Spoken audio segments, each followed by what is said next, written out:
Okay, good afternoon, I should say. Good afternoon, and we will start this work session dated February. Why don't we start with page 1, Dr. Gregory Branch, Department of Health. Okay, you have a stand-in, all right.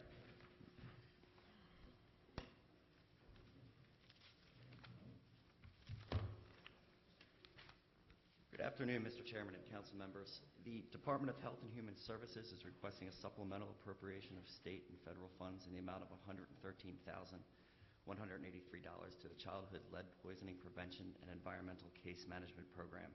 The funding will be used to hire a part-time public health nurse and 3 30-hour-a-week community health workers. These employees will conduct 3 to 6 home visits per at-risk family, and they're going to be focusing on 2 things, lead and asthma.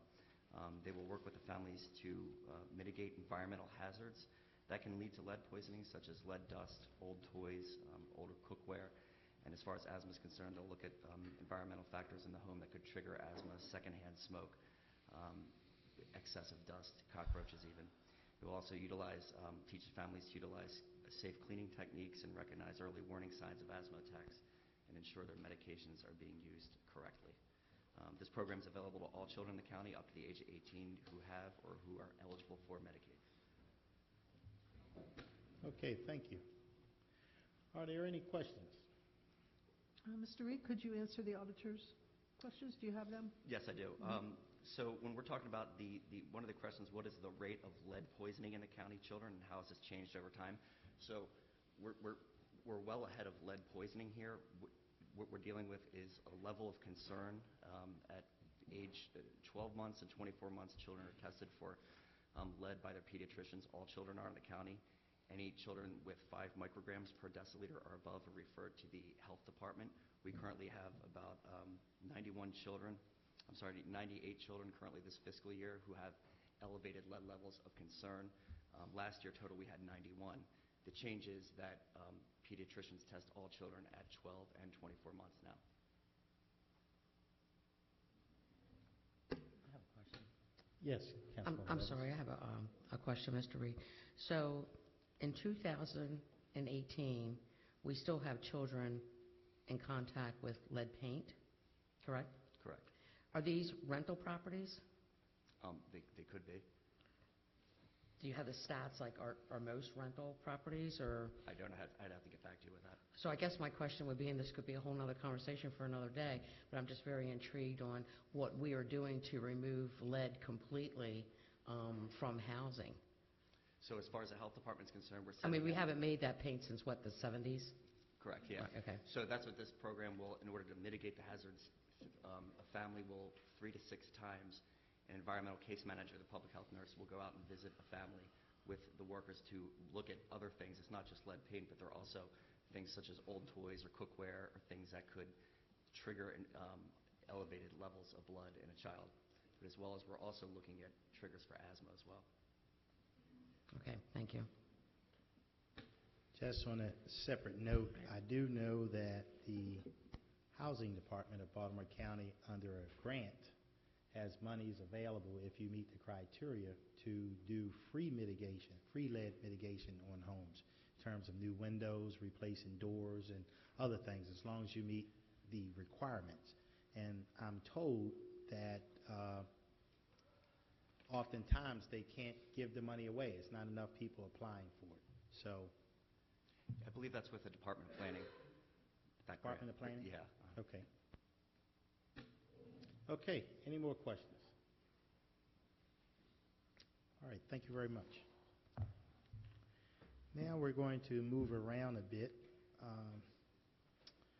Why don't we move on to page 9, Department of Environmental Protection and Sustainability. Mr. Likens.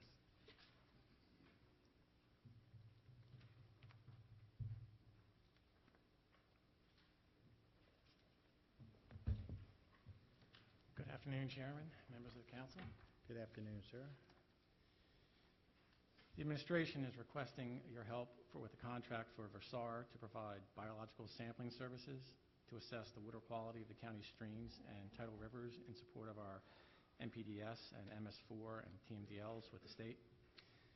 This contract requires Versar to collect, sort, and identify benthic macroinvertebrates.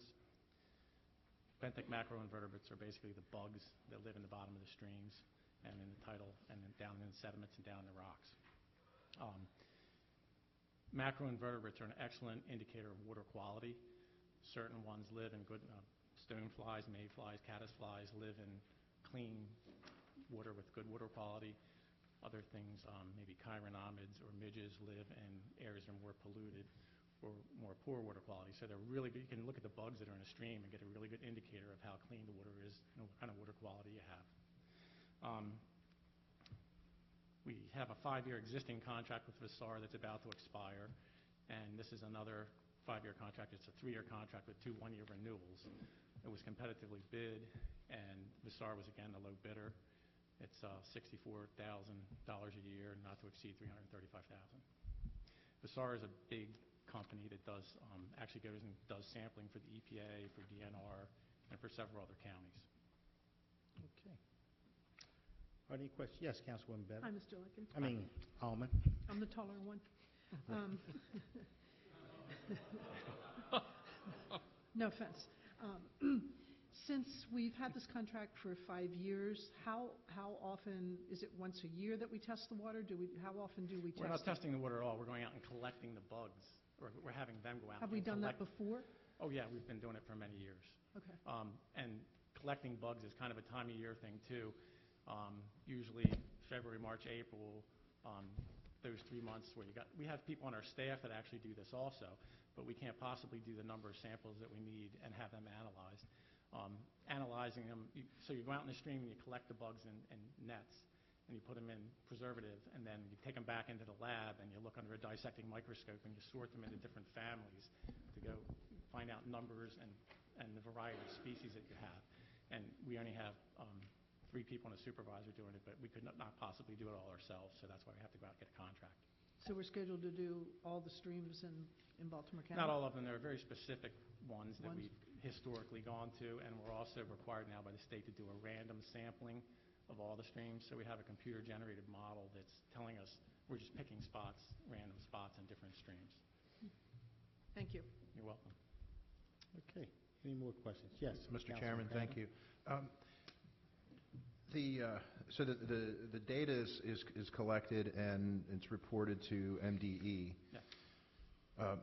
Is the data or is a report published on the county website, or it is? Absolutely. Okay. What would we search to find that? I believe you could come under our department, and there's several. Okay. I could have to get you the specific line to get there. I could probably navigate it myself, but I don't know that I could tell you off the top of my head how to get there. But I'll be glad to send you an email and tell you how to find it. I'd appreciate that. Thank Sure. you. Okay. No problem. Thank you. Okay, thank you. Any additional questions? All right, thank you very much. Now we'll move along to page 13, and we'll have an opportunity to hear from our favorite budget director, Mr. Keith Dorsey.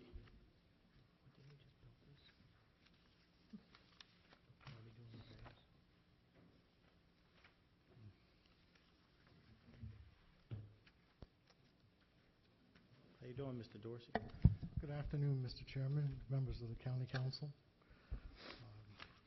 This item is fiscal matter number 3, is for HVAC repairs services at our animal services facility in Baldwin. You may recall that back in the fall, back in October, I believe it was, I came before you requesting approval of a contract with Halftech Services Division LLC. It was a much larger size contract. It included a lot of preventive maintenance. It covered not only the animal services facility, but also the West Side Men's facility. The council did not approve it at that time, asked us to go, tabled it, and go back and take a look at it again. We did do that.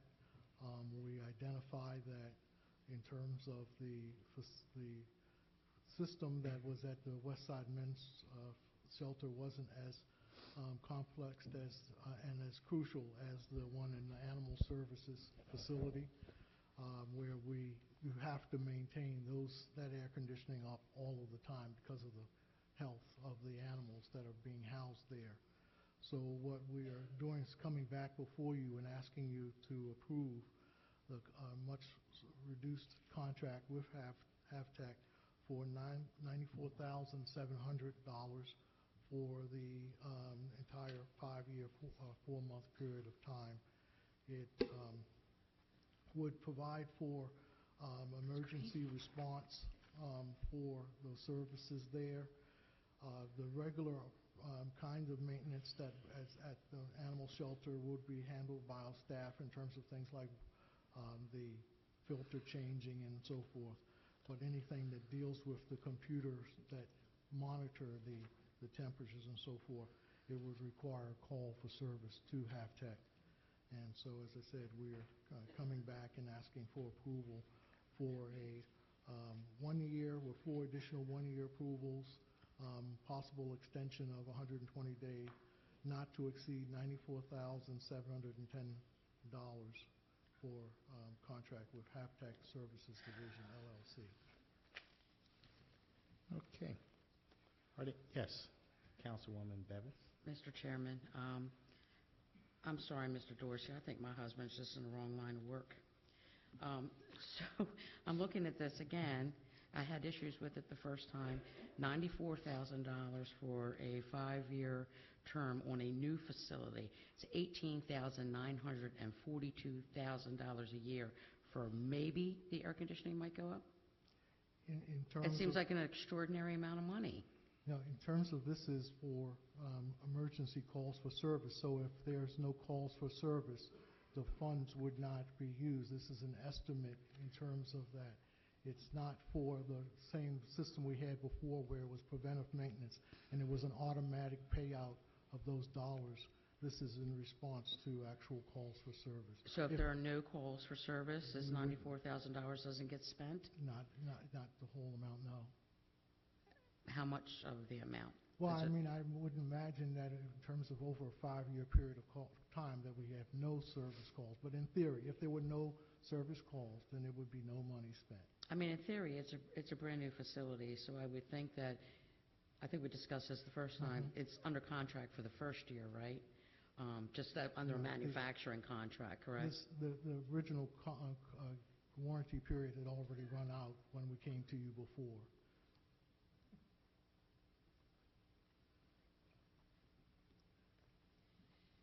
Okay, Mr. Chairman. yeah, I guess that's, okay. Mr. Chairman. Okay. Yes, Councilman Catt. Thank you, Mr. Chairman. So what this is if there is a problem at the animal shelter and this company is the one to be called and the amount per hour that they're paid goes from $145 to $260 an hour, depending on the time that they're called, correct? Yes, I believe Yeah, that's the way it that's, is. yeah, okay. Now, so there's no service contracts available for a new system like this? For instance, I know that many homeowners have a service contract through, well, in our case, Baltimore Gas and Electric, and they come twice a year and they monitor our system, and if it's not working correctly, they will replace some parts, and they will, you don't pay for labor, because you pay for a service contract up front. Is there any service contract that's available for a system like this? No, this is a proprietary system. They only have approved service providers. Havtech is one of the approved service providers. And so, as I said, unlike the last time, we're not going to pay for a service contract. We're only going to pay for as need in terms of calls for service. And so that reduced the cost significantly. And as I just said to Councilwoman Bevins, that if there's little or no calls for service, then we don't incur this cost. So this is the most cost-effective means for providing what neither our staff nor any normal service vendor could provide in terms of being able to work with this particular system. Now, if a company that isn't certified does work on this system, what are the ramifications of that? I mean, is it that, since there's no warranty anymore, correct? In terms of that period, yes, There's that no period's run out. Okay, so is it just a matter of you don't hire people that aren't certified to work on this system? That's correct. In terms of the vendor itself, that in terms of the equipment, you would not use someone else who's not certified because they could do damage to your equipment. And so you don't want to have that occurring. Okay. Thank you. Any additional questions? Okay, Mr. Dorsey, why don't we move right along to the contract with Lorenz? Okay. The contract with Lorenz is a contract for ball diamond maintenance. Page. Should be item number 4 on fiscal matters. Sure.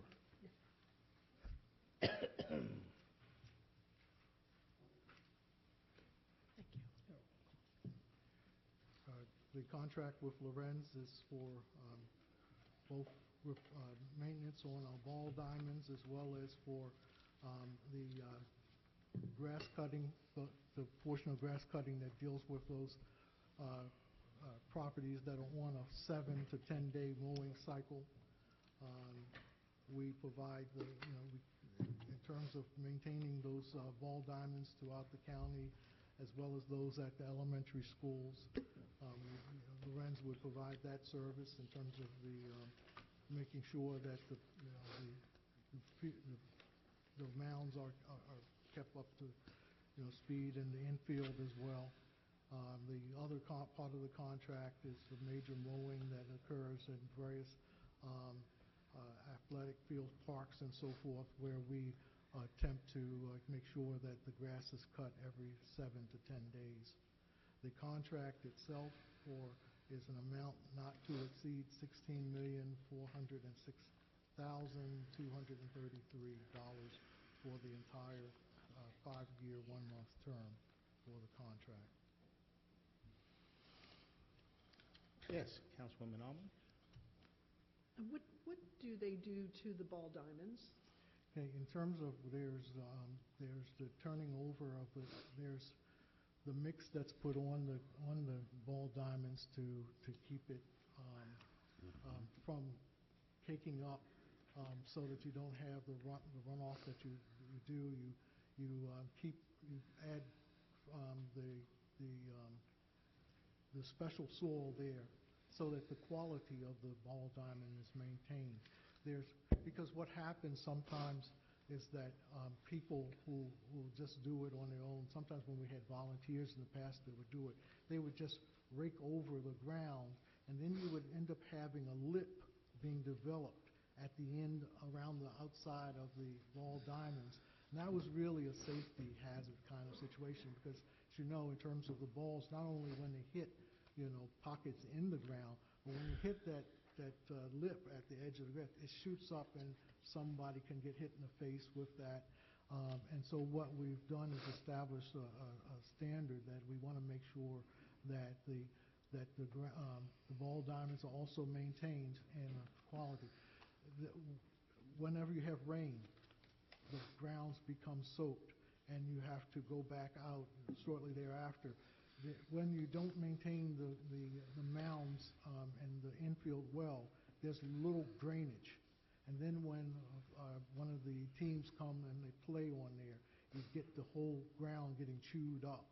And that was one of the complaints that, some of you received a complaint last year about that, is because we didn't get out there at the early part of the season, and some of the mounds weren't prepared for the season, And we had rain very early in April, in terms of March and April.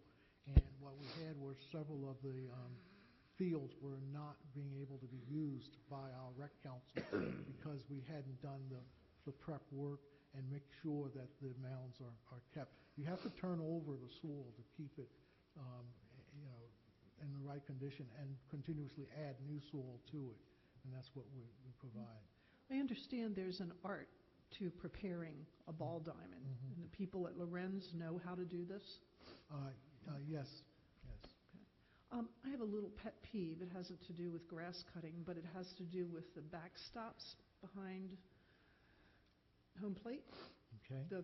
Whatever, I don't know what they're made out of, but so many of them are rusted and just falling apart.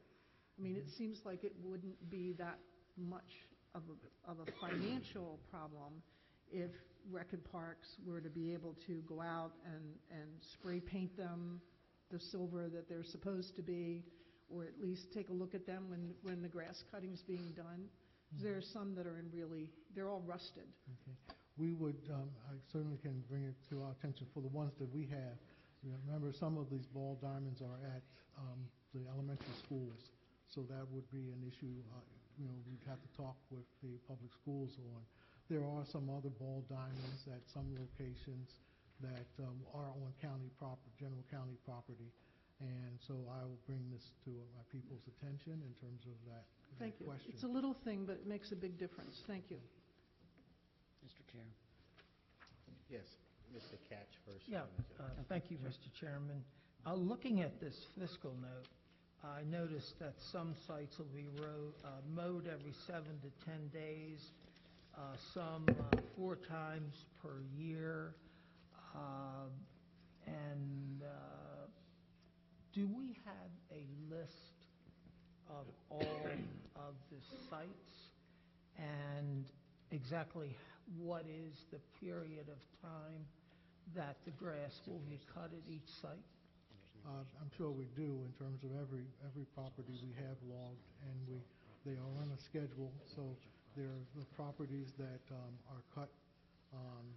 Some are still maintained by our staff. That was one of the questions that was asked, I believe, was how many people do we still have cutting grass? We have 22 people who are assigned for cutting grass. There are 59 sites that they are maintaining. We have other people involved in that section. There totally is 70 people in that section. They do other things like maintaining the Towson core, maintaining the beds around building. They take care of the they take care of some other locations. The playgrounds, for instance, is a part of the crew that does that, and then inspectors and so forth. So there are other people involved other than just those 22. But to answer directly the question, there are 22 whose regular job is to go out and cut 59 sites. But yes, we have a listing of all sites in the county that property management maintains, and which ones are on the various mowing cycles. Is that list not readily available? Will you send it? I don't know if anyone else is interested, but I'm interested in case. Yeah, we Sure. can send it. Yeah. We can send it to you. Sure. And if I get a call, well, it's supposed to be done every 7 to 10 days, and that'd be very helpful. Now, in terms of, we say 7 to 10 because if it's been raining, Sure. we're not going to be able to get out there and cut the grass, but we will get out there as soon as the field is readily available to be cut. Okay. Thank you very much. Thank you. All right, thank you. Yes, Councilwoman Bevins. Thank you, Mr. Chair. Mr. Dorsey, since I have you in the hot seat, I've been working for several months with Ms. Morrison through property management on Eastern Regional Park, which truly should be the gem for Eastern Baltimore County as a regional park. And I've had many tours of it, not really understanding. I'm very well educated now on where the grass is supposed to be, where the dirt's supposed to be, and what the elementary school looks like on the other side of the fence and what the park looks like on this side of the fence. So I guess what I want to say to you is I wish there was more oversight with Lorenz, because I've been down there and seen them cut the grass and do the ball fields, and I'm just going to go on record saying I really don't know if they really know what they're doing on those ball fields. I agree. Because where the, I guess, hitter and the catcher is, there's huge ditches there that collect water and aren't supposed to be there. I think, it's just not supposed to look like that. And I'm keeping a record of the times that I go and what it looks like. Of course, it's been dormant through the winter, and I'll continue to go in the spring. And I think I also had a question. I guess I want to make sure that, and Ms. Morrison did explain this to me, and I just want to say that the line of communication, I think, is the most important thing, that the people that are actually on the fields at the park know who to talk to in property management, and that Rec and Parks and everyone is talking, they know the right people to talk to. And I found that, people are like, I don't know who's talking to who. So I just hope that that line of communication is better in the spring when we open those fields back up for ball. And I think that recently, and I don't know if I've gotten an answer for it or yet, but weren't they going to refurbish the fields down at Eastern Regional sometime soon? Was that going to be in the spring? Okay, because my concern... Right. Right, that was just a concern, that they were worried that the refurbishment would happen right at the beginning of ball season, and of course none of us want that. So, yeah, I just wanted to say that. And I have a list here with, I guess, all the school, maintenance of school facilities, but the regional park's not on this list. It's a separate list that the regional parks go on, because I have all the lists of the property management and Baltimore County Public School fields that Lorenz does, but the regional park's not on here. Yes, Well, none of the parks are on here. Yeah. None of them are on here. Right, Shouldn't they be on there?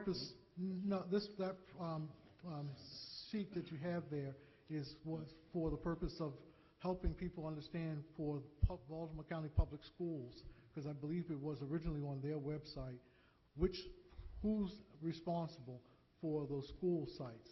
And so in terms of other kinds of locations, like for instance, Councilwoman was asking about the ball diamonds and so forth.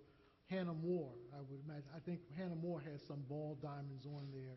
They're not part of a school.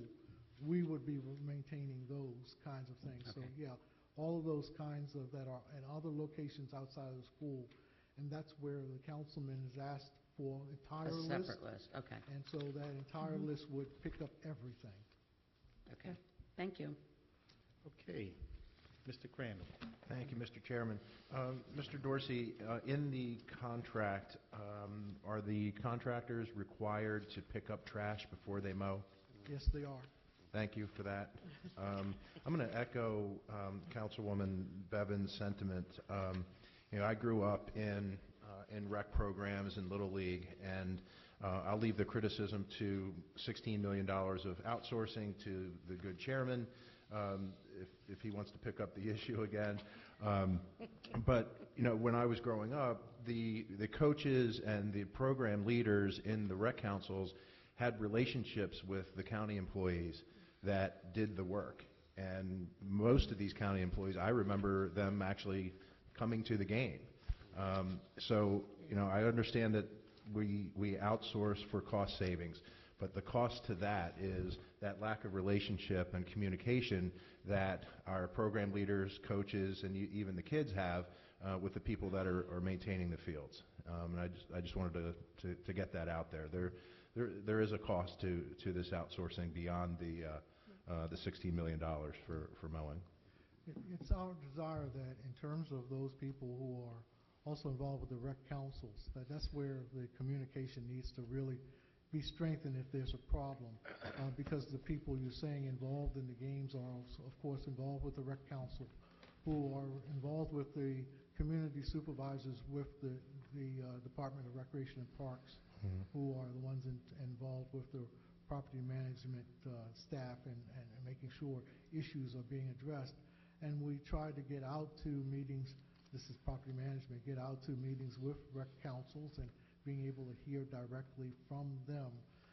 So it may not be the direct conversation with the individual, parent who's at a game or something, but hopefully in terms of direct contact with the rec councils, and that they can share the sentiment of the people who are attending the games, that's what we're hearing. But we can look at that in terms of improving, if you're saying it's not really getting through.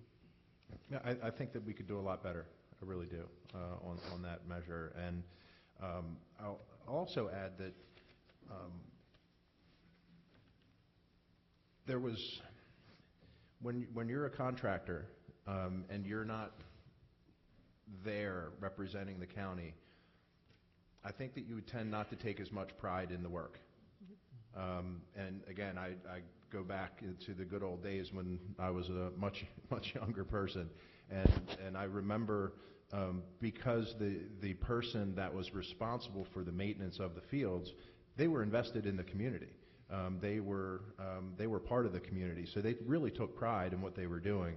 And I think, just a crew going out, scatter some dirt, make sure, put some dirt down and mow.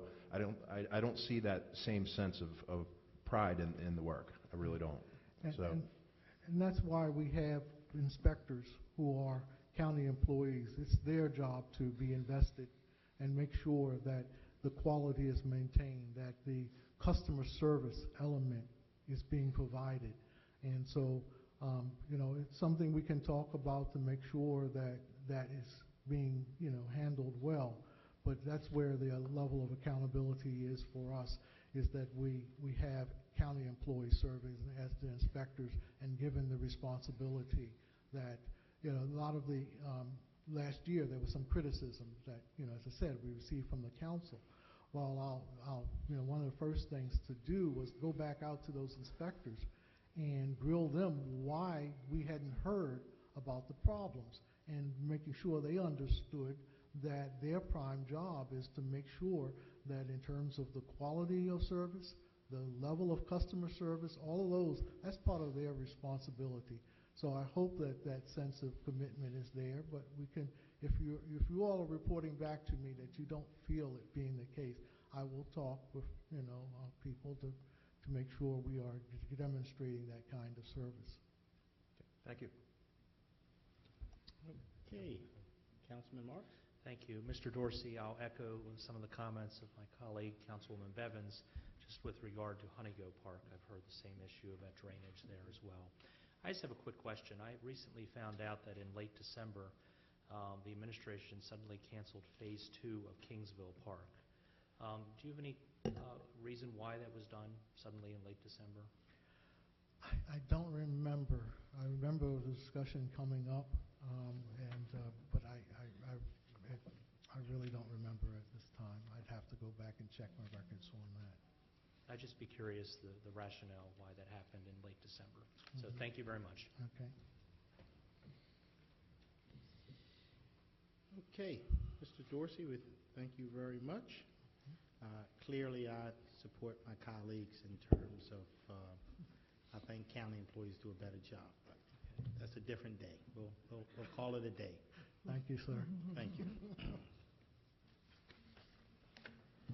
Okay, moving right along, I will call up what was told to me the other day as the head dude. Yes, Mr. Will Anderson, Department of Economic and Workforce Development. It's the haters. Good afternoon, Hello, Mr. Mr. Chairman, Anderson. members of the council. You threw me there for a second. Thought you were going to name the That's our job, to keep you resolution. guessing. Thank you. I have two resolutions. I have Okay. 1818. Yep, page 4 for everybody. Go ahead. No, page 19. I'm sorry. 19. So this resolution is in support of a state program to support an expansion of Stanley Black & Decker in White Marsh Middle River. And the county is matching with our 10% conditional loan of $200,000 to this $2 million for the state, and that's what this resolution is, to support the state contribution. It's a terrific project. It's something we've been working on, as Councilwoman Bevins will tell you, we've been working on this expansion for quite a long time. It was a national competition. Stanley Black & Decker has been growing. Thankfully, they've been growing right here with us in Towson. They took a little extra space down the street for a very specific use for 25 people, but their footprint of their tool headquarters here off of Chopper Road has been growing and growing to the point where they needed to expand in a serious way. And they've been looking in Connecticut and other locations that they have around the country, and they found what they needed here, which was terrific space and an innovative workforce to fill 400 jobs. These are terrific jobs that are coming. This is, digital designers and engineers and marketing and finance, and it's really a perfect fit for Greenlee. We're seeing employers move in there, and the idea of a suburban, urban destination where mixed use is really working is starting out there. So this was a great project for us to push over the finish line, and we appreciate the support of this resolution. Okay, are there any questions? Of course, I have comments. Oh. Well, So this go to Councilwoman was a Bevins. hard secret for me to keep, Mr. Anderson. I have to tell you that, but it was one worth keeping. I couldn't be more thrilled to have Black & Decker come to Crossroads at Greenlee. This is what Route 43 was built for. It is a beautiful building. I don't know if you're going to talk, a little bit about that, but it's a beautiful building that's 100% leased by Black & Decker, which is almost unheard of, and it's gorgeous to look at. And all the jobs that are there, the 600 jobs that will be there, will be supporting all the other businesses in the area. And I couldn't be more thrilled. I think we have about 6,000 jobs up on 43 now. And, it was a very sad time when Glenn L. Martin and the GSA left Middle River, and thousands of jobs went with them. And Middle River has really been struggling as far as having job growth and economic development.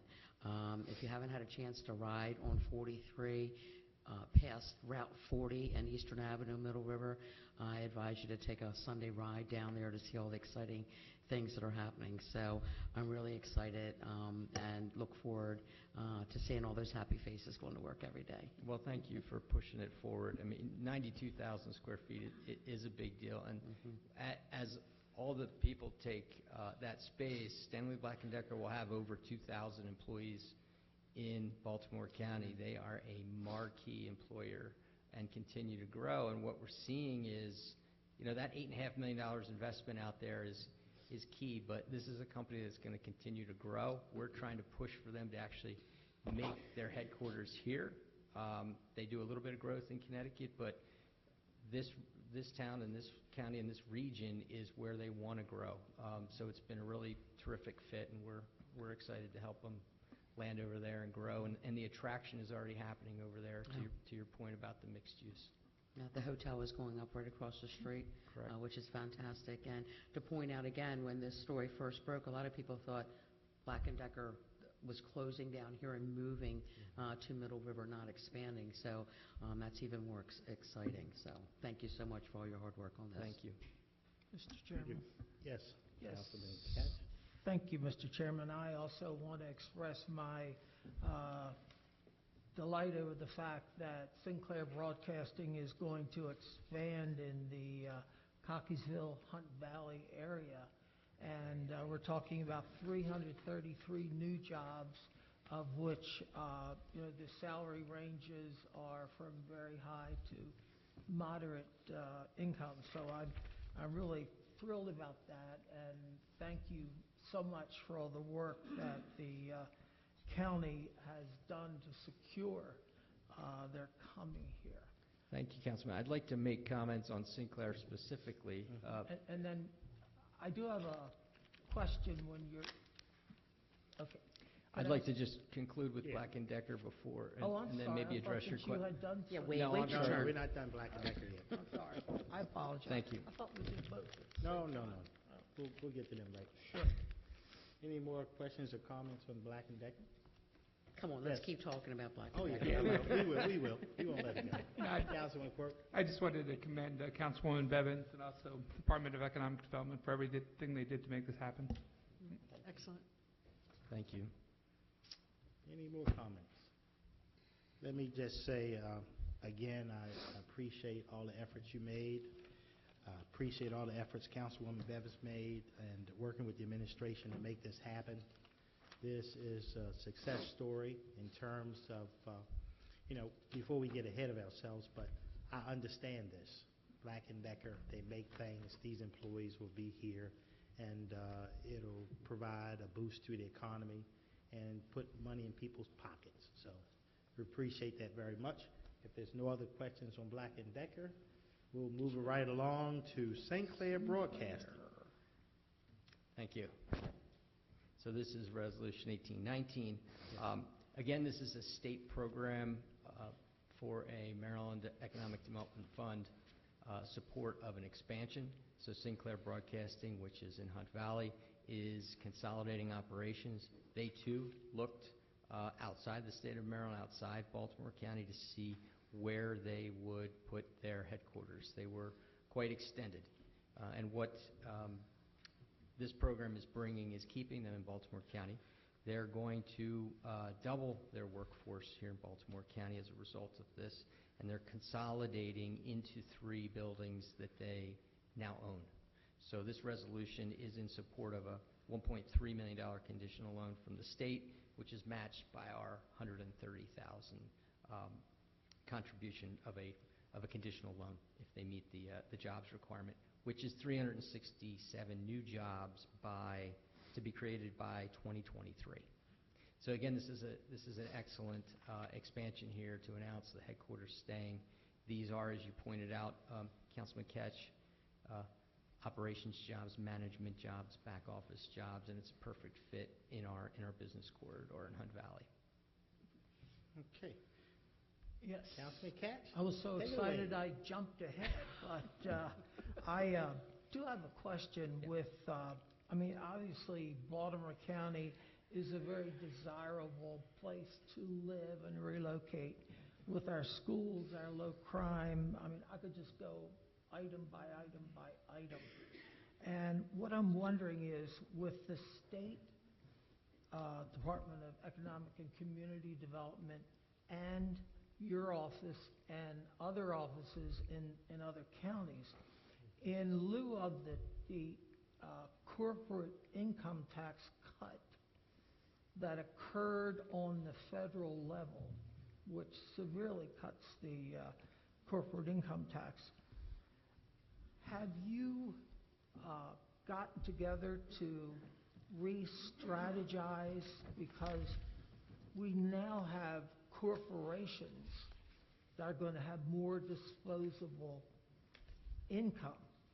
And, I was wondering if we can jump on that and possibly bring even more to Baltimore County. Has this been a subject of It has, Councilman. I think you're bringing up a very big topic that's very fresh with the changes that are coming from the federal government and frankly the uncertainty coming out of the federal government. How do the state and local plans fit? Right. We're seeing that on the infrastructure news as well, that the reliance on state and local resources as opposed to federal resources is shifting, is proposed to be shifting at a tectonic scale. And the idea of tax credits and what that does to incent things that we might want to have happen in our communities, in our housing programs, or our economic development programs, it's underway in discussions right now. It's very current, but it's also fluid. So Yeah. we can't be changing programs based on some of the proposed changes. But I can tell you that there's been some proposed changes that are going on in Annapolis right now relative to tax credits. Some of those were proposed before federal changes were coming. So it's very dynamic, and we do have a dog in that fight for sure at the local level. So all of our colleagues around the state are very interested in how this affects locals, and if we can continue to incent the type of employers that we want to grow here and attract here and keep here. But it's a little bit early for us to do a full assessment of the impact at the local level. If, I'm sure there'll be a report issued and recommendations, and I know everybody up here would appreciate a copy of it. Actually, I like to read that sort of thing, so, Be happy to share that with you. good, thank you. Thank you. Thank you very much. Any more questions? Yes, Councilman. So Mr. Anderson, we got through a session talking about economic development, and it's not about Trade Point for once. Oh, you just had to So say I it. had to get it out there. Now we got it in there, right? But, I appreciate the work that you do, and, it dawned on me when you were talking about these companies who are, or kind of icons in Baltimore County were perhaps looking out of state or somewhere else in the state, and you're this mild-mannered gentleman, but you're a competitor. So, and we wouldn't have these companies if we weren't using these tools to keep them here or to incent companies to come here. So can you talk a little bit about the competition that you face and what it's like out there in trying to attract these companies? Yeah, from the market side, if you talk to the business advisors, the strategists, the site selectors that are always working with these companies, the factors that bring them here or have them leave are largely the same. Number one is always talent. Number two is usually cost to retain that talent. So in both cases, we're in a winning position here. We're highly educated, and we invest in education, community colleges, and our trade programs. So we're already addressing the number one factor. When you go from there, there's certainty, stable environments that they like to operate in or make investments in, and it goes down the line, and incentives come late in the game, frankly, but they matter in terms of pushing a project over the top. We've competed with projects in different parts of the country where that does come down to the win. But frankly, it's quality of life and a place that people can attract workforce and they want to stay and make long-term investments. And so the things that we do at this council and in this county are what make us competitive, as opposed to how hard my team is pushing the incentive programs that are out there. But they're a piece of the puzzle. Okay, thank you. Thank you. Any more questions? Well, Mr. Anderson, I had to reach deep back into my Constitution and my American principles to support anything with Sinclair Broadcasting. The fact of the matter is, when I think about Black & Decker, I think about them making products and selling products around the world, and that's a good thing. When I think of Sinclair Broadcasting, I think of right-wing propaganda running all over the country trying to buy up other radio stations to spread more propaganda. So I had to think real deep, do I want to have anything to do with their expansion? But then I thought about America, and I thought about all the things that make us great, and one of the things is freedom of speech. So be it. So I'm assuming that these extra 367 jobs will be local people here helping them do what they do. That's the exact lens I put on it as well. Right. And I 367 guess for one of jobs. the people that are getting the job, it doesn't matter what they do as long as they can feed their family. And they are our neighbors. Good. And conservatives. Right. Any more questions on Sinclair Broadcast? All right. Thank you very much. Thank you, Mr. Chairman. Sure. It's not like we're funding the I'm sure I'll be the focus of some reporting soon all around the world. I'll be famous. We're not funding the Campaign for Liberty. Yeah, that's right. Okay. Next, we'll move right along to page 6. Mr. Steve Walsh. How are you doing, sir?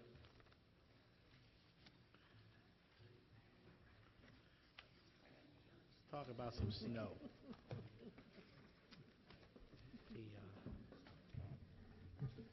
Mr. Chairman, members of the council.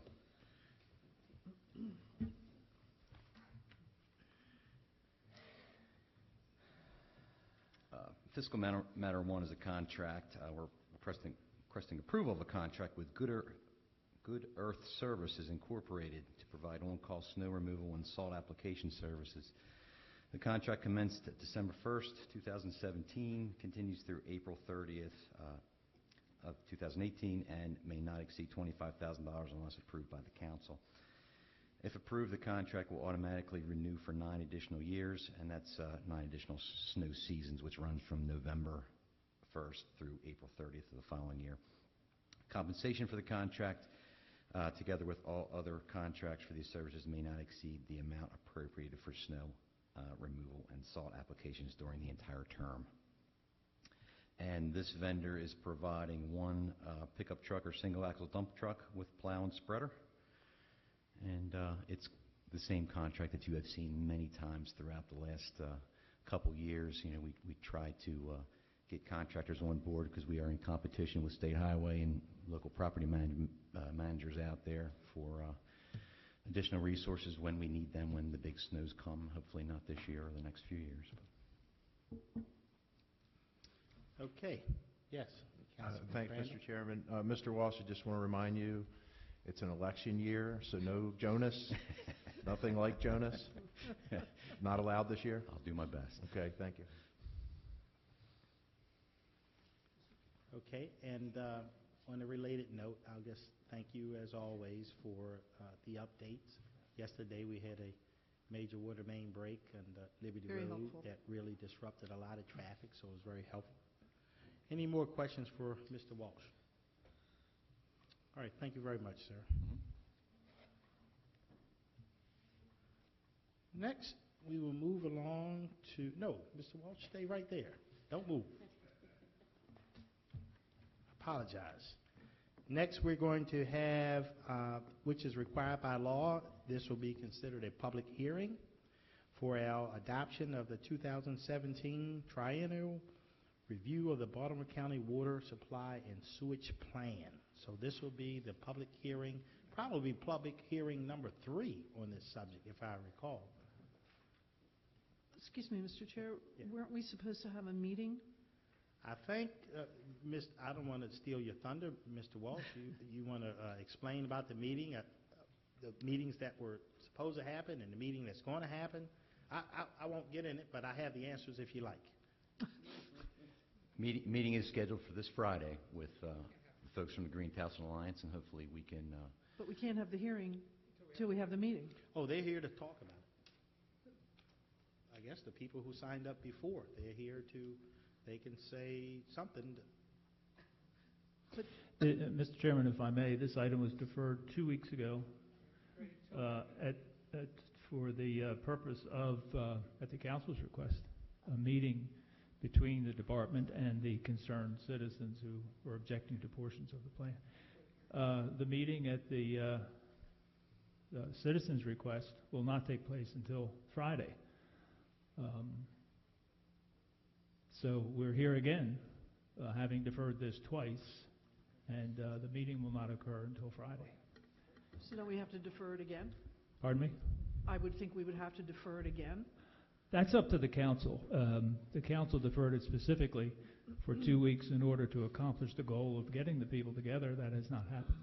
Hasn't happened. No, Mr. Chairman. Well, why don't we move forward, and then at the conclusion of Friday's meeting, we won't vote on this until Monday. I think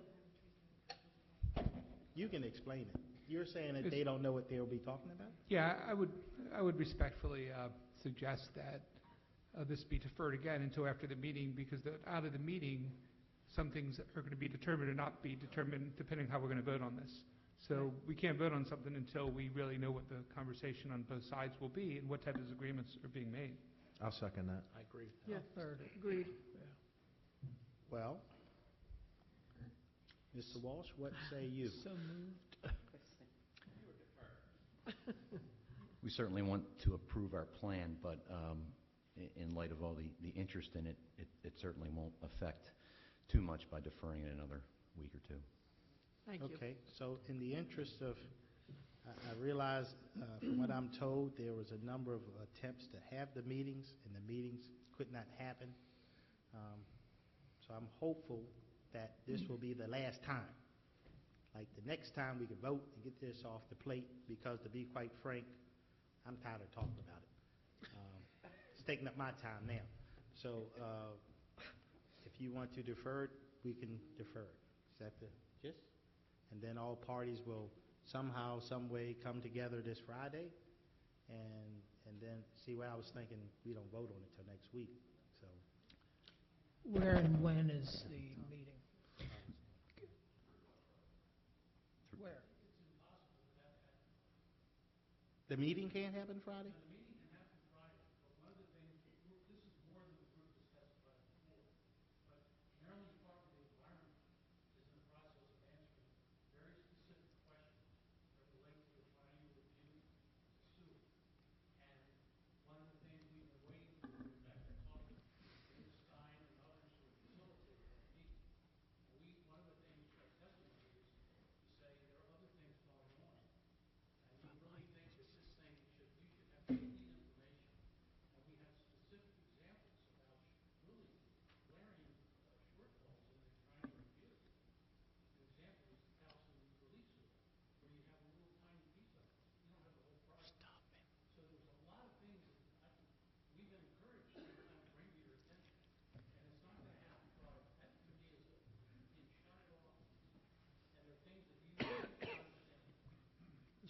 Thank you. Mr. Chairman.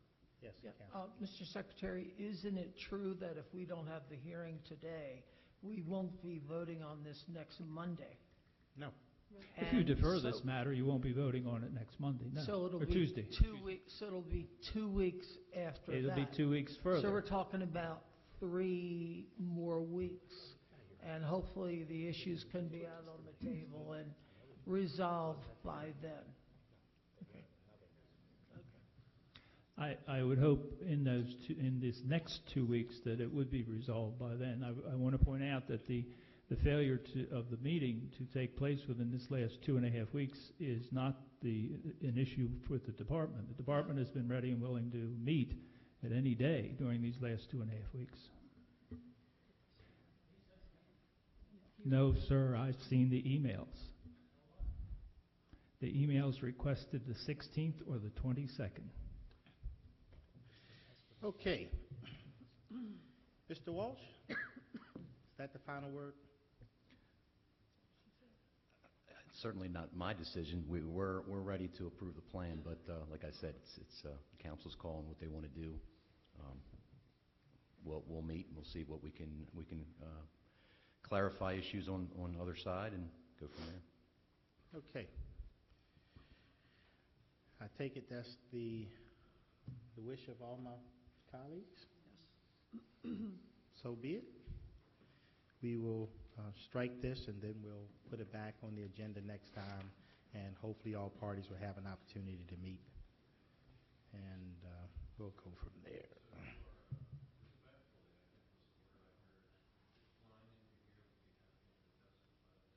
Well, you can't have it both ways. I'm more than happy to listen to you. You're welcome to come and testify. We'll keep it on the agenda, but it doesn't make, I guess, you can have, I'm thinking if we're not going to have it, what do you want to say? If we don't have all the information, do you want to just say that the process is not good? We've heard from the one gentleman. If the rest of you want to testify, I guess that's more than fine with me. I thought the thought was we didn't want to talk about it, and we were just defer it until next time. But you've come this way. If you want to testify, then we can keep it going, and you can talk about it. Will this satisfy the If we don't have the information, I thought the reason to defer it was that we don't have the information and the meeting hasn't taken place yet. Right. That's what I was saying. You can't have it both ways. You're good? Okay. All right. So be it. Oh, boy.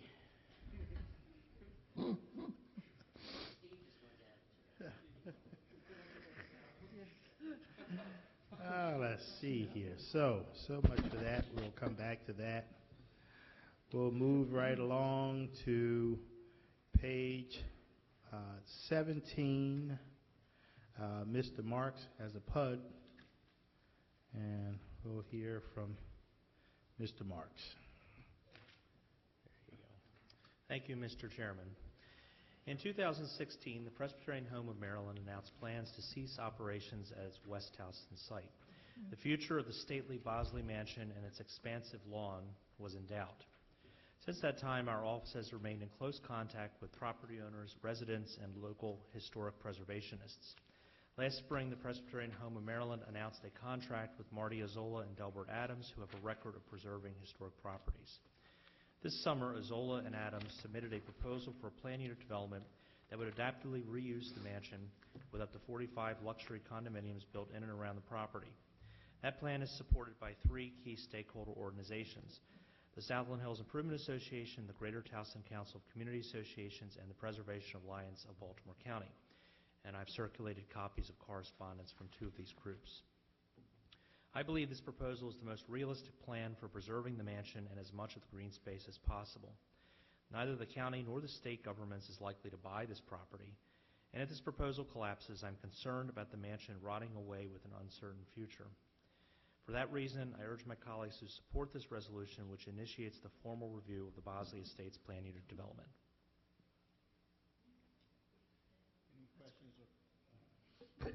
Any questions or comments by the members? Hearing none, we have some people that are here to testify. We have Ms. Georgia Cantalese Ruby, and then Ms. Barbara Gaylor. If you want, you can come up on what we would call the on-deck circle right there at the first bench there.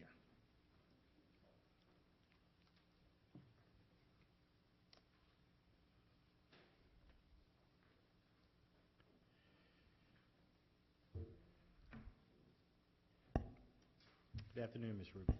Good afternoon. My name is Georgia Chantilles Ruby. I reside at 7 Florida Road in Towson, 21204.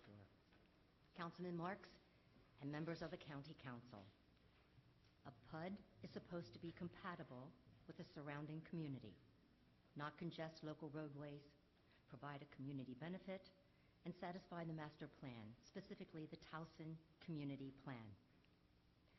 The Bosley Estates PUD fails on each account. The Bosley Estates PUD calls for 45 condominiums and 3-story buildings plus another 55,000 square feet of private amenity space. That's double the density of the surrounding well-established Southland Hills community composed of 2-story single-family houses.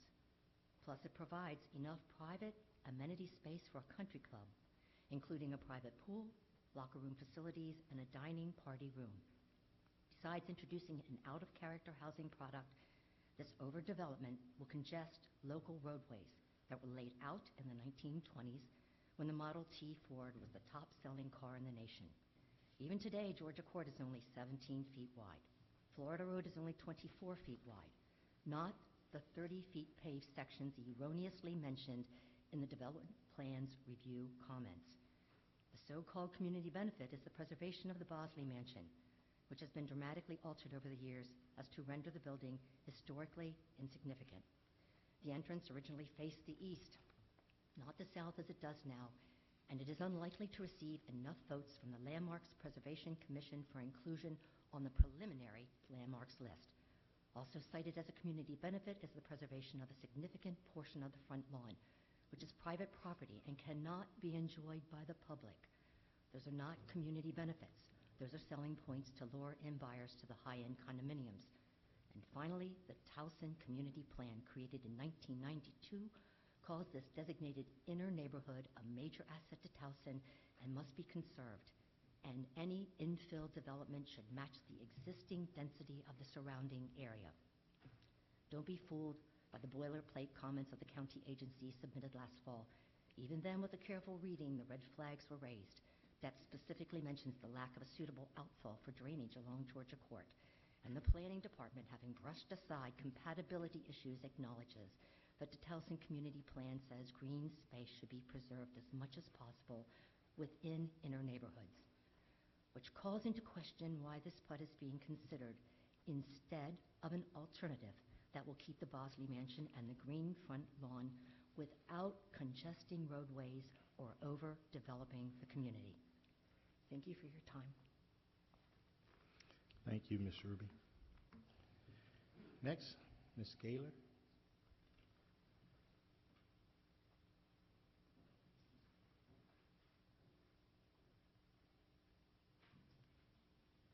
Good afternoon.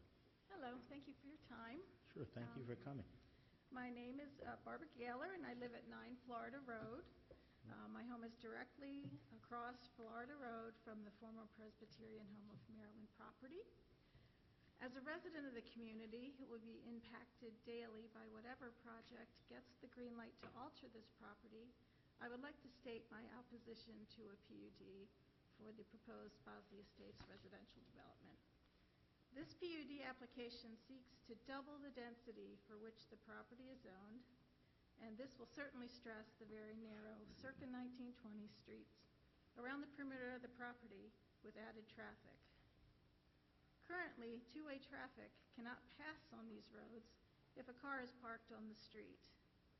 Therefore, the increased traffic will have a decidedly negative impact on the neighborhood. Also, this plan does not provide adequate parking for its residents, staff, and any visitors to the facility. This would certainly cause major parking difficulties for all residents, current or future, due to our close proximity to the Towson Core and Towson University. As it is, these streets have restricted permitted parking in an effort to alleviate parking challenges for residents. Overflow parking from this development will add significantly to the congestion and poor traffic flow on these narrow streets. The two main stated benefits to the community of this higher density development are the preservation of the Bosley Mansion and maintaining the lawn as a community green space. While this plan does improve and repurpose the Bosley Mansion, its claim to save the front lawn as a community green space is tenuous at best. First, because the increased density requires that new buildings be built on the green space. Therefore, green space is lost, not saved. Second, these new buildings are pushed out towards Florida and Dixie Drive with bare minimum setbacks. These two roads are the main thoroughfares by which neighbors can view the mansion and green space as they drive through the neighborhood on their way to work or to the grocery store.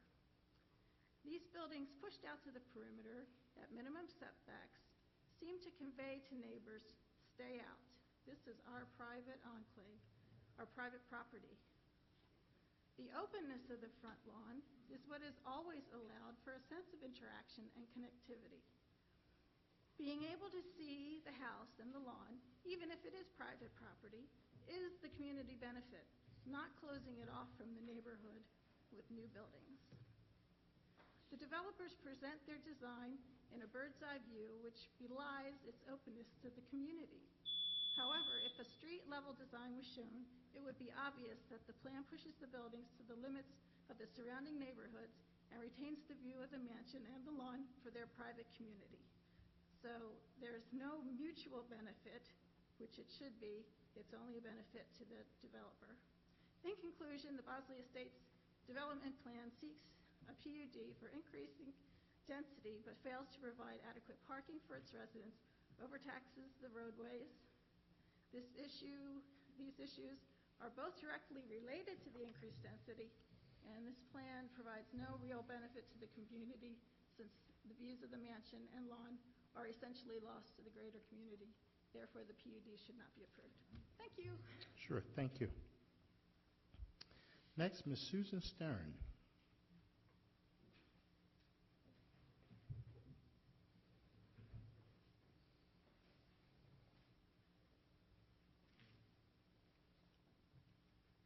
Good afternoon. Thank Good you afternoon, for Ms. Stern. letting me speak. My name is Susan Stern, and I live on 6 Dixie Drive. and have lived there for 12 years.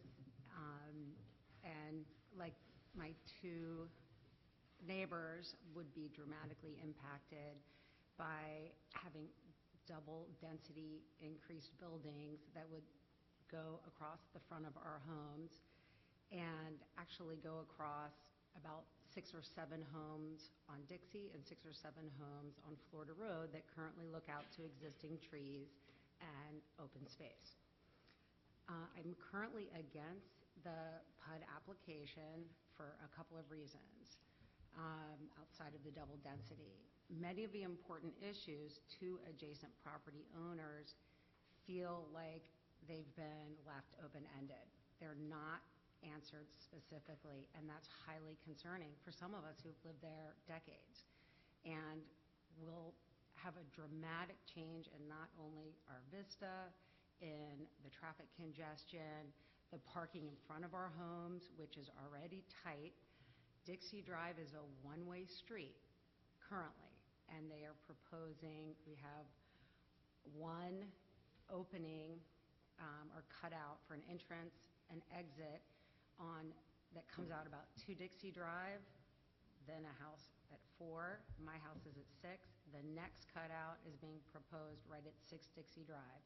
So with 90-plus new cars that can be in Bosley Mansion, within 3 homes, there would be 2. One would be a brand-new entrance, but imagine the traffic congestion.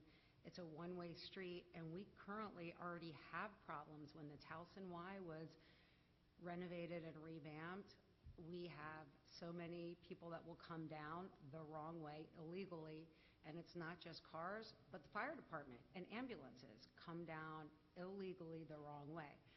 So I personally feel like, we have 5 kids. It's concerning to me just in terms of how's the parking going to look, because parking is already tight in front of our homes and it's restricted. What is the traffic going to look like? What's going to happen to the one-way Dixie Drive? I'm concerned about the setbacks because currently we don't have to look at anything, and the setbacks that are proposed on the PUD are very close to the street, and so 7 of us on Dixie Drive and 7 homeowners on Florida Road will now suddenly walk out their door and you're looking at a 3-story building. So it would be nice to know exactly what these specifics are. Also concerned about the community benefit. I know my time's up, I'll be quick, but preserving the open space, you get the picture because I'm on the side, and the sides of the open space currently will now be removed, so they will no longer exist. And it's uncomfortable to see that, I guess if they're taken away, that the developer can just pay a fee. If open space is taken away, it seems to me it's kind of a pay for play. I also feel like the Bosley Mansion, because of its alterations, along with the fact that Mr. Bosley had been a slave owner in the past, I personally, given the current climate, I think the developer should be given the opportunity to, if he didn't use the mansion, it's going to cost a lot of money because it's in disastrous shape, and we've heard that from more than one developer. He would have the opportunity to have a lot more flexibility to do what he would like to do, save a lot of costs, and save time in construction for homeowners. Thank you for listening. Appreciate it. Thank you so much, Ms. Darren, for coming and testifying. Next, we'll hear from Mr. Jim Tomney.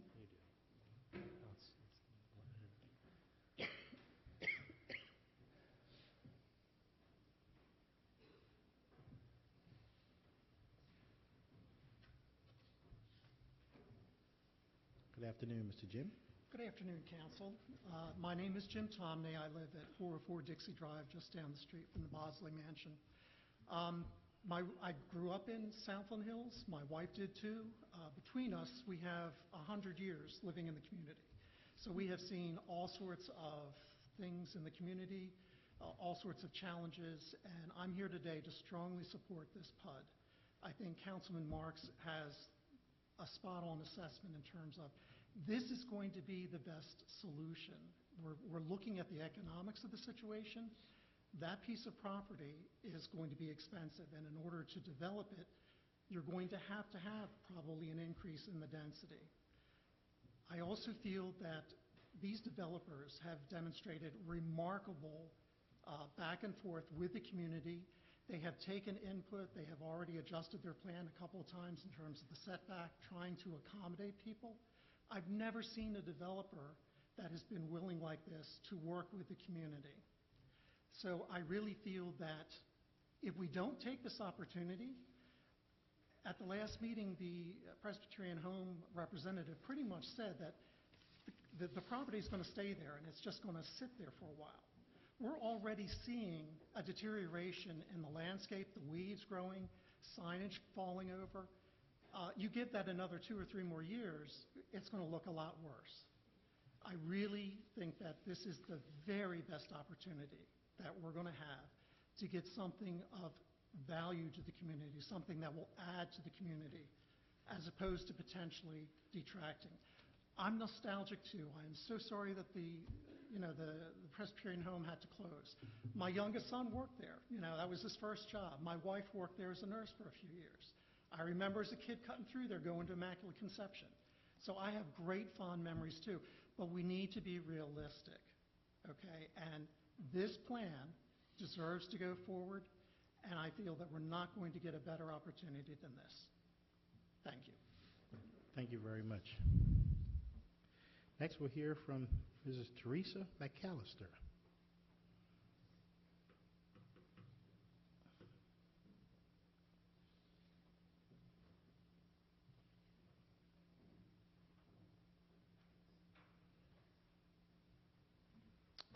Good afternoon. Good afternoon. I'm Teresa McAllister. I'm the elected representative for Southland Hills to the board for over 15 years, and I've also been elected by Southland Hills to be their GTCCA representative for over 6 years. I'm the one responsible for the letter that you received that I believe Mr. Marks provided to all of you.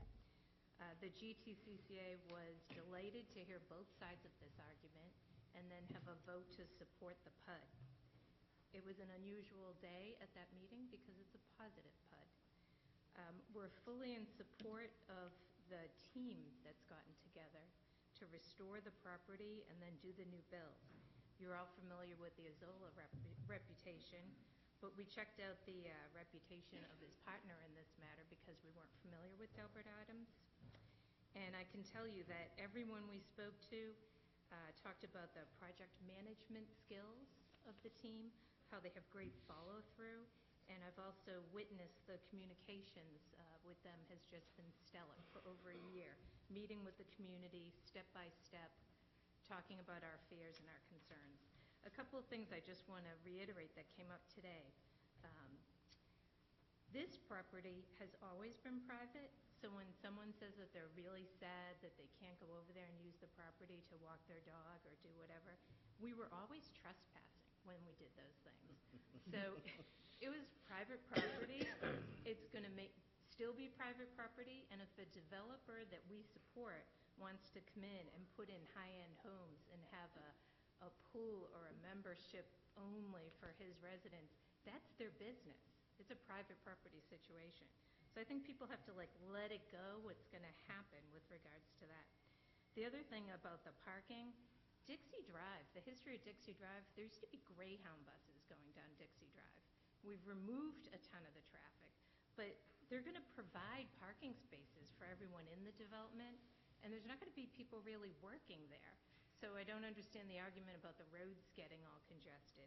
If the parking gets more difficult, we can work with you to get more restricted permit parking. That's the board's view, where it's more of a residence-only situation on the roads in front of your house. But that's not as bad as some people are making it out to be. The other thing is, the biggest community benefit is our neighborhood was built around this mansion. And whether you agree with the styles or the changes over time to the mansion, it's still our neighborhood's history. The original mansion, the lawn in front. We have a developer willing to keep that. That, to us, is huge. They don't owe us any money or anything. That's what we asked for as a neighborhood association. That's what they're willing to ensure. Some people are complaining, and I've gone and stood in front of their houses. The parking in front of my house is just as tight some people have a view of shrubs, they'll continue to see shrubs. There'll be new buildings behind the shrubs. So I think you have to be careful what you're hearing today, and I would highly advise you to maybe visit the site. But the GTCCA, in conclusion, and the Neighborhood Association, after careful consideration, fully supports this positive PUD. Thank you for your time. Thank you. Thank you very much, Ms. McAllister. Next, we'll hear from Mary Alterman.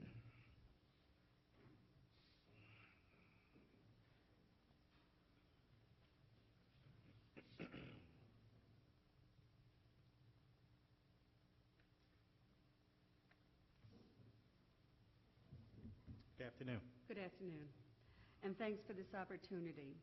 I'm Mary Alterman, and I'm representing my husband, Ed Rosenfeld. We both live at 321 Dixie Drive. And although I've been on the executive board of the Southland Hills Improvement Association for over 15 years, I'm here as a homeowner and a community member to strongly support the Bosley Mansion estate. We strongly feel that a project like this is much, much better than the Presbyterian home mothballing the property or having a tight, congested community of townhouses. We feel this project is of high quality, is aesthetically consistent with the design of the neighborhood, and leaves a green space that is ecologically and visually pleasing. Specifically, we're very impressed with the reuse of the existing structures that will be in proportion to the existing scale of the neighborhood and the buildings on the site. The landscaping enhancements will include stormwater management while maintaining a visual green space for the community to enjoy. The Bosley Mansion principals, Marty Azzola and Delbert Adams, have been sensitive to the questions and concerns from the community and have spent hours meeting with neighbors, answering emails, and have telephone conversations with the residents. They continue to work closely with the community.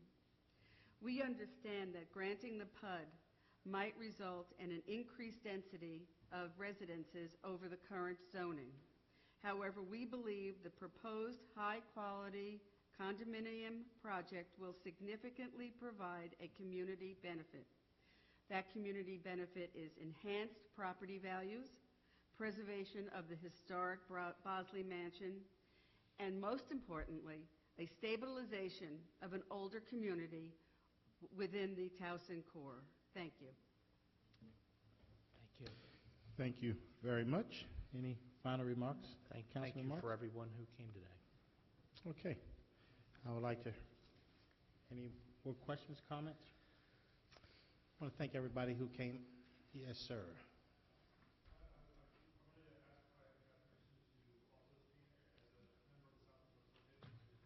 Quickly, come on.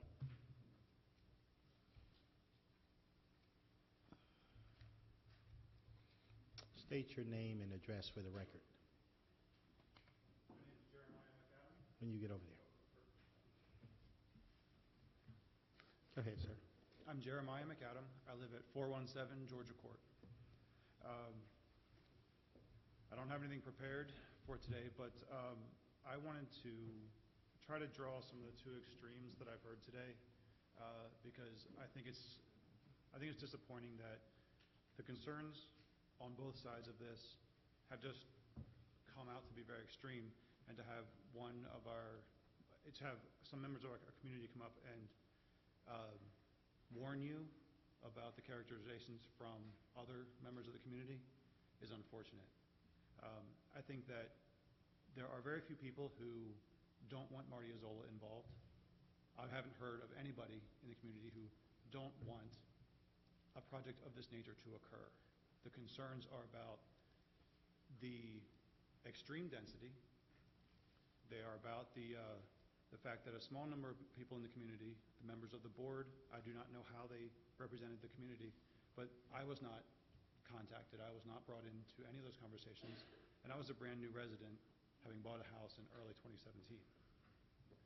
So the representation that this is what the whole community wants, to keep the mansion, I think that that is where the question comes from for people who have a similar view to me. This current plan probably could do with some revision, now that there are some other opinions that have been accounted for. I think the mansion, if it could be, I guess, put back on the table to be either scraped and start over, that's not something that Mr. Azzola or Mr. Adams were able to consider in their plan because they were told that was not an option. But that is an option for a fair number of us in the neighborhood. Certainly more than was represented to Mr. Marks or to Mr. Azzola in the early conversations. So I really hope that this group isn't left with the idea that there are people on this far side and people on this far side, and there's nothing in the middle. There isn't anyone, I think, who wants this project to fail. We just want some of the parameters to be revisited, some other ideas perhaps, and give Mr. Adams and Mr. Azzola a little bit more freedom to come up with a plan that can work for them, that may also work a little bit better for those of us in the community. Because the narrow streets, I mean, I live on Georgia Court. It's not even got lane markings. It doesn't have sidewalks on one side. Trying to have more traffic go on that street right there, along with the fact that my wife is handicapped. So if you take away our street parking, that does become problematic for us, because having her navigate the stepping stones and whatnot is difficult. So that was really what I wanted to say. So I hope that we can have something a little bit more towards the middle than some of the opinions that were shared. Okay. Thank you. Thank you very much, Mr. McAllen. Yes, go ahead. Thank you for testifying. I think the mansion's historic significance extends well beyond Southland Hills. I mean, this was an incredibly noteworthy property. Grafton Bosley was a key founder of Towson. I may be incorrect, but I think we are actually here on property that was once owned by the Bosley family. So, in my opinion, demolishing that structure would be an absolute blow to historic preservation, not just for Towson, but for all of Baltimore County. So the process here is that if the council should approve this resolution, it simply begins the formal review of the project. There will then be a formal community input meeting, at which time the council will review the plans and have the option to pull back if it so desires. But my understanding is that Mr. Azzola and Mr. Adams are already working on revisions to this plan that will be shared with the community in advance of that community input meeting. So thank you, everyone, for coming. Okay. Any more questions or comments? No? Thank everybody for coming out. Yep. We're not going to forget you, Mr. Catch. Okay. Next, we'll move on to page 4. Mr. Catch, take it away. Thank you, Mr. Chairman and members of the County Council. Over the last couple of months, this council has been shown the issues that occur around the Baltimore County Animal Shelter on Manor Road, specifically the noise generated by the dogs that are housed at the animal shelter. In fact, the noise is of a level that if this had been the Beltway, a sound barrier would have been required to have been built. Now, some months ago, maybe 6 months ago, the county administration started to take a look at the possibility of building a sound barrier. At the time, the estimated cost was $200,000. Today, the estimated cost is $600,000. Now, the administration has asked me to withdraw this bill today and then reintroduce it on March the 5th. And let me just tell you the significance of those dates. First of all, it's my understanding that Delegate West and Senator Brochin have each introduced a $100,000 bond issue, each one of them, and should that be approved by the state legislature, that money is to be used for the construction of the sound barrier. Now, to be blunt about this, some of you all know that I'm familiar with the state legislature, and I can assure you that 100 is 200,000. We are not going to get $200,000 for this sound barrier. It's just not going to happen. Each house in Annapolis gets $7.5 million, and the members get to determine what the priorities are. So, I know for a fact that the request will be much higher than $7.5 million in each house. So we're not going to get that amount of money. But, if we get 50,000, 75,000, that is a significant amount toward the construction of the sound barrier. What I would like to do is this. I don't want to withdraw this bill today. What I would rather do is have the administration, Donna, the administration, sit down with me and members of the community over this week to see what the plans are, what exactly has gone on so far. And then once that occurs, if we think that it's appropriate, then to withdraw it and reintroduce it March the 5th. The significance of March the 5th is that the bill would be voted on in early April, which is the time that we would know how much of that bond money is actually going to be going to this construction of this sound barrier.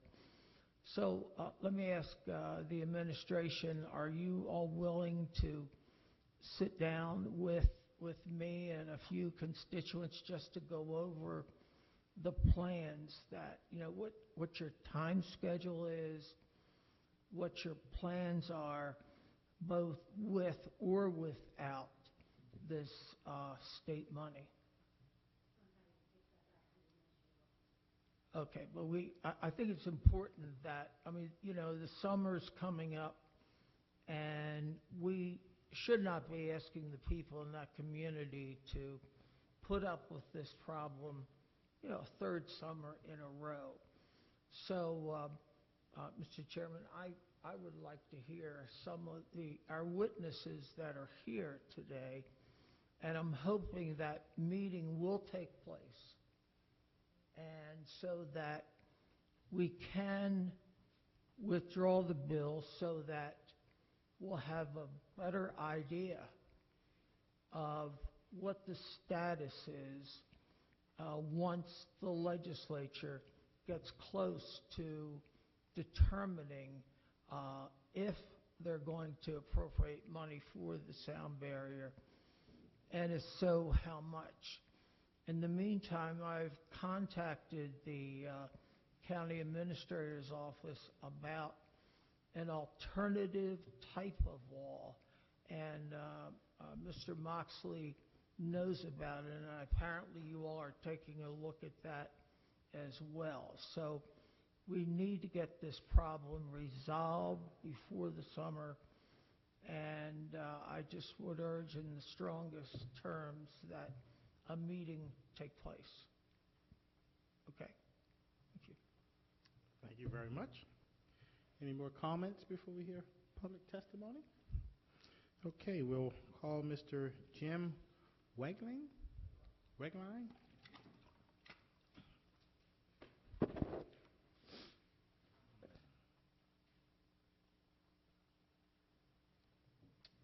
Good afternoon, everyone.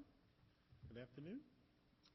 On October 5th, 2015, 2 years, 4 months, 8 days ago, I sat in the same chair and voiced concerns about the new Baltimore County Animal Shelter, which was then under construction. Since then, myself and many members of the community located adjacent to the shelter have voiced our extreme frustration with the unacceptable lighting and noise nuisance presented by the new shelter. Today we're here again to ask that you approve legislative action and appropriate funding to remedy the situation.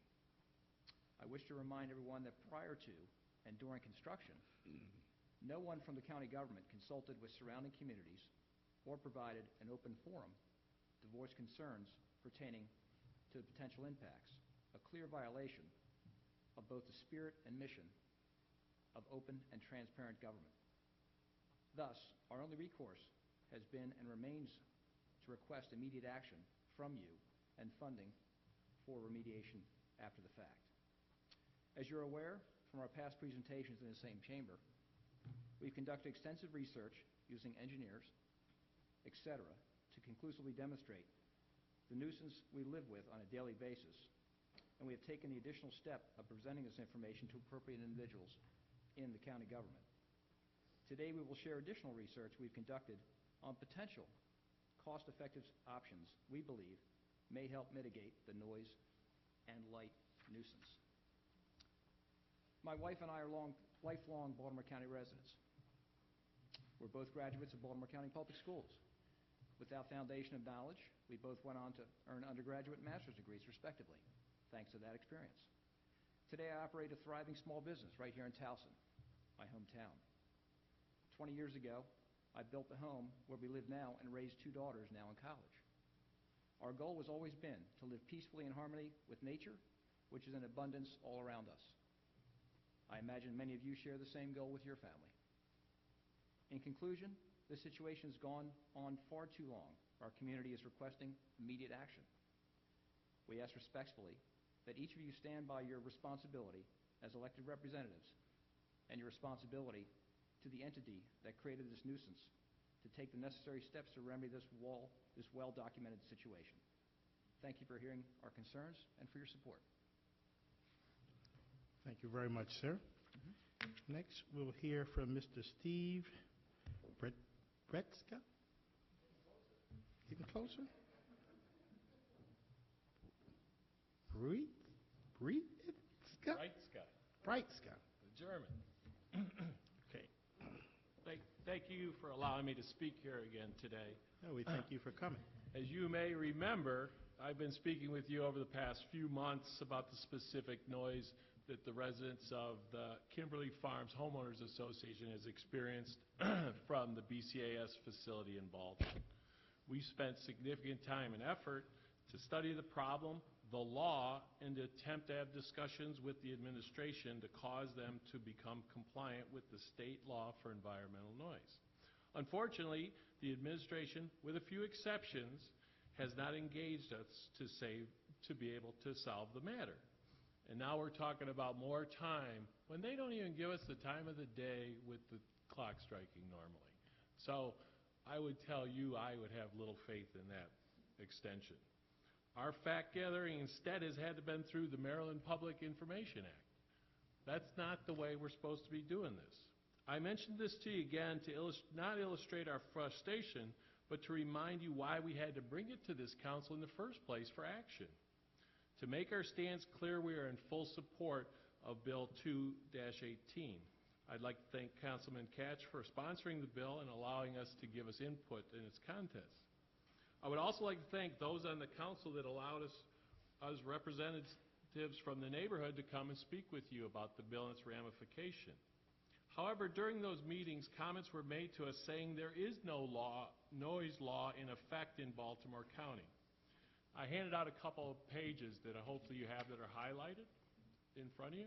Did that get to you guys? The first page is really a summary from the law that was enacted, State Bill 190 in 2012, and describes the state limits for noise are unchanged, but the enforcement is delegated to the counties, ironically, to allow citizens' noise complaints to be addressed more effectively, and more efficiently, and cost-effectively. I will also read directly from the highlighted section of page 3 on the bill, which is on the second page.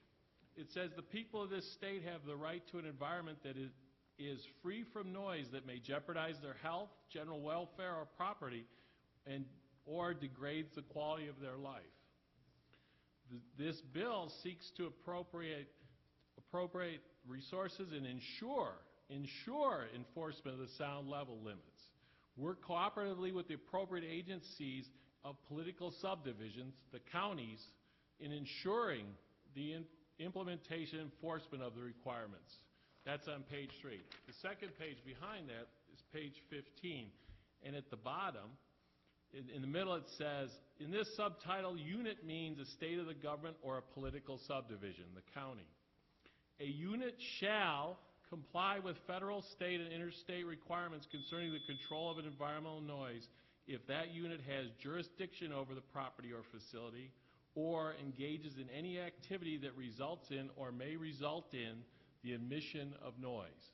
The county is responsible to obey that law. It's clear. What they have been doing is avoiding it and avoiding enforcement on themselves.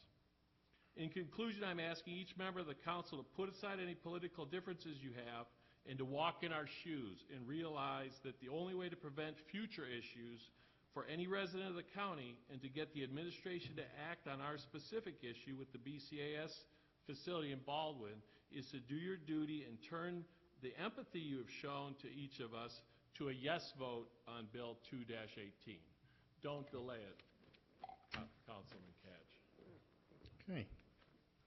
Thank you very much. Next, Dr. Ebright.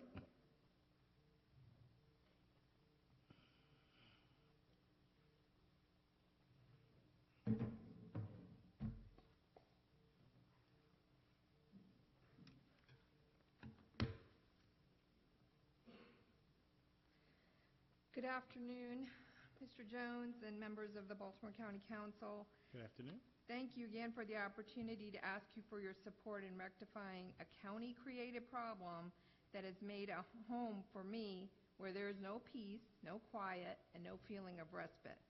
For the past 2 years, we've asked you for help with the noise and light pollution emanating from the Baltimore County Animal Shelter on Manor Road. And we've come here, we've visited your offices and lobbying you to recognize that we, the members of your communities, need your help to make our homes places where we're happy to return to at the end of the day. We've learned that there has been a reluctance from the county to build a sound barrier to resolve the issues around the animal shelter due to an estimated cost of approximately $600,000 based on the one bid received by the county. We did our own research, as I told you the last time I spoke, we probably would do. And although we're not sound engineers, we do think that the solution offered by Sound Fighters, which is one of the pieces of information that I gave you, through their Versatile Construction company might be effective. Compared to the county bid for a metal wall, the Sound Fighter sound system, Sonogard, is a fiberglass sound absorptive noise barrier that touts superior acoustics, 18-foot height at its tallest, and high strength. The company's been around since the 70s in the U.S. and prior to that in Germany. So it's a well-known entity. They have done work all over the U.S., much bigger than what we are asking in this circumstance. Their quotes come in at $287,914 for a wall that's comparable to what the county had offered us. That was given to them by North Point Builders at a cost of about $600,000. There are 3 proposals from this company in your packet, and Proposal 2 shows a wall that extends further than what the county proposal is because the county proposal does not cover the air handlers that are on the perimeters of the building. And Proposal 3 goes a little bit further and builds a taller wall at 18 feet high and still goes to an extra extent covering the air handlers. We're sure that the 18-foot height and the extra extension of the wall will not only cover the noise coming from the dogs, but also block out some of the light that's coming out from that facility. I followed up on references for this company. They're strong. They're also included in the material that you have. There's a second quote in there from Northeast Precast. I just got that quote today. It's for a concrete wall at $157,600.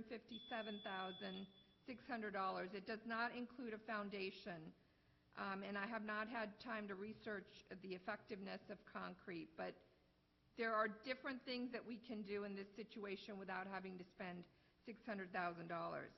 We ask nothing more from you than you put yourselves in our shoes, not as council members, but as individuals, and ask what you would want your county representatives to do. We ask nothing more than the county put right what it has caused to go wrong, and that is our right to a peaceful existence. Ms. Morrison, I'm going to address you directly because I personally have contacted your office multiple times to ask for a sit-down with Mr. Homan, and we have been flatly ignored. So Mr. Couch has asked you guys to put out a meeting between us and you and him, and I would really hope that you guys are able to get that done. It's been a long time that we've been asking for that. I voted for Mr. Kamenetz. I think I have the right to ask for a meeting and be heard instead of ignored, and I hope you guys can give us that respect. Thank you. Thank you all. Thank you so much. I have a sample of the wall right here. If anybody wants to see it, I will give it to Ryan. Okay. All right, thank you for doing the research as well. Next, Mr. Tom Corona, and hopefully we'll take a serious look at that cost of that option on the table. $200,000 and change versus $600,000 seems like it's worth looking at. Good afternoon, members. Good afternoon, My sir. name is Tom Corona, and I live at 19 Colonial Oaks Court, which is a subdivision of Manor Oaks. Home to 46 families that used to enjoy a very peaceful existence. My house is a stone's throw behind the dog shelter. Up until this dog warehouse supermarket was built, I lived in a quiet part of the development. But now this gigantic warehouse of noise pollution from the dogs barking, the loud air conditioners in the summer months, and the light pollution from the glaring lights all night long, that's gone. Our living room's on that side, and that's what we see when we look out. I feel the quality of my life and the value of my house has been affected. For those reasons, I fully support the wall. Dogs bark as early as 7 in the morning, 7 days a week. Throughout the day, they bark. We can't sit on our deck, enjoy the afternoon or evening due to the dogs barking continuously. And every Tuesday or Wednesday, depending, this morning it was 3:30 in the morning. Someone's outside banging on something and wakes us up. It's like living next to an industrial complex that was never there before. I have full moon in my house every night now due to lights. We enjoy an ambience of living in a wooded lot at the end of a private lane. That's gone. Since the county did not take into consideration the neighbors, in our view, we were forced to purchase 10-foot Canadian hemlocks at a personal expense of $1,500 to provide our own barrier. But they won't be big enough for another 10 to 20 years. They're not that fast growing. I'm also concerned about the amount of water being depleted from the water table in our area. That facility is 10 times larger than it used to be. You know, watering the dogs and cleaning the animals out provide a lot of water for those animals. It's a lot of water every day. When the ShopRite was built in Jacksonville, there were numerous meetings held with the local community to ensure that they were being considered in what was going on around them. We were not afforded that, and did not happen in this instance, and it would have been afforded to us the ability to challenge the environmental issues the shelters created. We feel that you should pay to provide the barrier to reduce the noise to the level below what the state law mandates and minimize our light pollution. And I thank you for your time. We thank you for coming, sir. I would have been home taking a nap today if it wasn't for that guy banging on the drum at 3:30 this morning. Okay. Katia Petronelli. Good afternoon. Good afternoon. Thank you for this opportunity. Oh, we thank you for coming, ma'am. My house, our yard backs up to the shelter. And we have lived in Baltimore County for 49 years, 14 in Kimberly. My husband owns 2 businesses in Baltimore County, employs Baltimore County residents. And we had always thought Baltimore County was the place where we belonged and enjoyed being until the new shelter was built. This shelter has made our lives a nightmare. The constant barking is such a nuisance that we can no longer enjoy the peace we had sought and found when we moved here. The barking and howling begins at 7:30 a.m. It is constant for hours. Then there might be a small break between 1 and 2, and then it continues from 6 to 6:30 p.m. every day, including weekends. During these times, we cannot sit in our backyards. We cannot open our windows. My son's room faces the shelter. Even with the window closed, you can hear the barking. There are days where I work from home, and I can no longer do that because it's so disruptive. You can't concentrate. The noise is so loud that even inside the house, it's disruptive. We worked very hard to build our home and move to what we thought was going to be a quiet, peaceful, safe community. We wanted to provide a better life for our children. We encouraged my parents, older parents, to sell their house and move in with us so they could enjoy their retirement. My parents are simple people, hardworking, who have worked all their lives for better opportunity. That's why they came to this country. You might hear a little bit of an accent. They have both worked very hard. They do not go out much, but enjoy the simple home life where they can have their hobbies of cooking, sewing, gardening, reading, watching TV. But these hobbies have not been enjoyable for 2.5 years. This shelter has tremendously destroyed our quality of life. There are just some of the problems it has created. On weekends, there are volunteers at the shelter that take the dogs out and can be heard speaking to one another. And at times, we have also heard profanities. We don't know who these people are that are volunteering. Not to mention the lights, the noise from the compressors, and there have been dogs that escape from the shelter, and my daughter witnessed that. Anyone that comes to visit is taken aback and cannot believe at how they could have built such a monstrous thing right behind our homes. So ask yourselves, would you want to live in our community behind a shelter that gives you no peace? Please stand by your responsibilities as our representatives and do the right thing to help us and pass this bill 218. Thank you. We thank you for coming in, ma'am. I was looking at everybody that was talking, I was looking at the address in relationship to where the shelter is, and so far, by far, you're the closest. You're right there across the road. Right, thanks for coming in. Next, Mr. John Cole.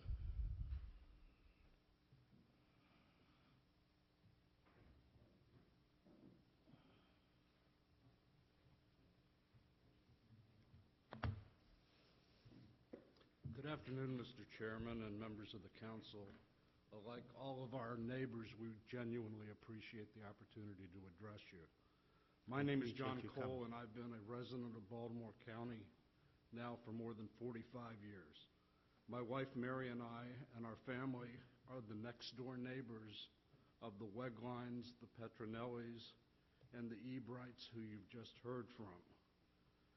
This issue is all to us about what the law calls a right of quiet enjoyment of our properties. More than 2 years ago now, the county knowingly created a substantial public nuisance, which continues to interfere with all of our rights of quiet enjoyment of our homes and our properties. In this era of government, in our view, that is inexcusable.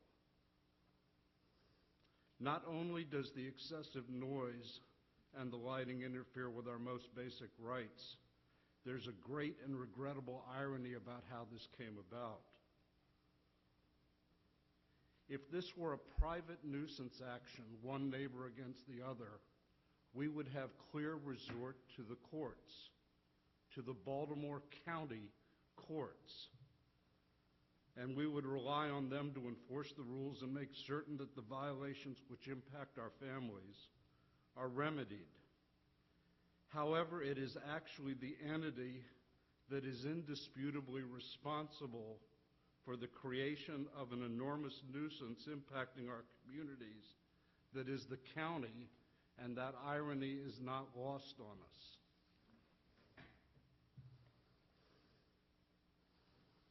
As a longtime Maryland lawyer, I did just some very quick research. You know, we can't resist doing that, even though it's far outside my area of direct expertise. In less than 10 minutes, I came across an article that described succinctly, it was by a local law firm called Silverman Thompson, I'm not familiar with them, but it was well done, commenting on nuisance and how the tort of nuisance is recognized by Maryland courts.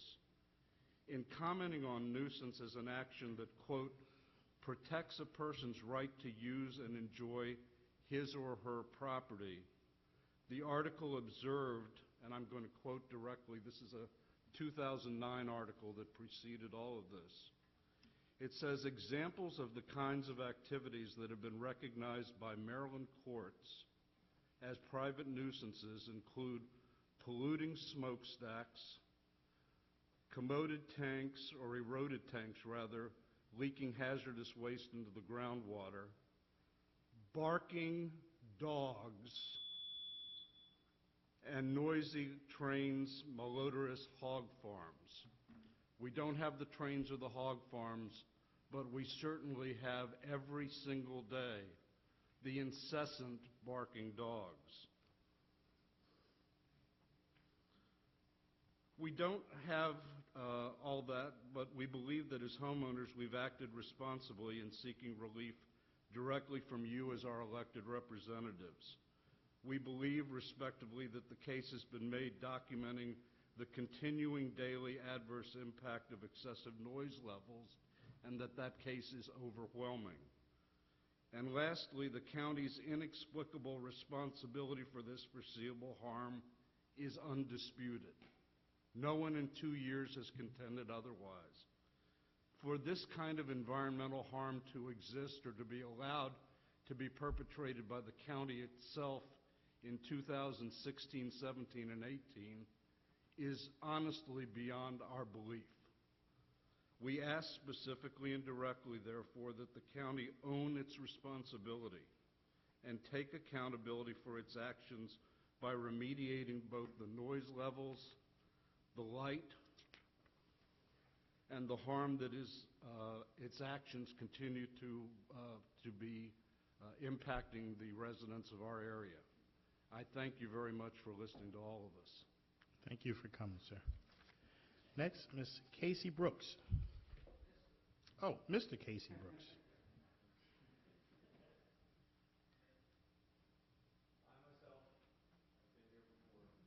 Okay.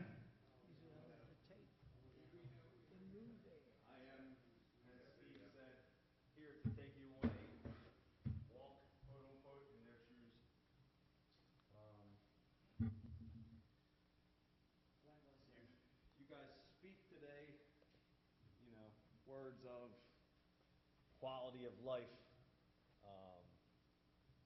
$16 million for dirt, but what if the backstop's rusty? What about their backstop? All your words and everything you deal with every day are portrayed to these families, the people that live in these properties, and it's with a simple click of this button. You know what you're going to hear. This is not new. I could film 1,000 of these, one a day, every day for almost the last 1,000 days. I could go out as soon as I get home and get the same result. I might get lucky, don't get me wrong, but I have 2 minutes here, and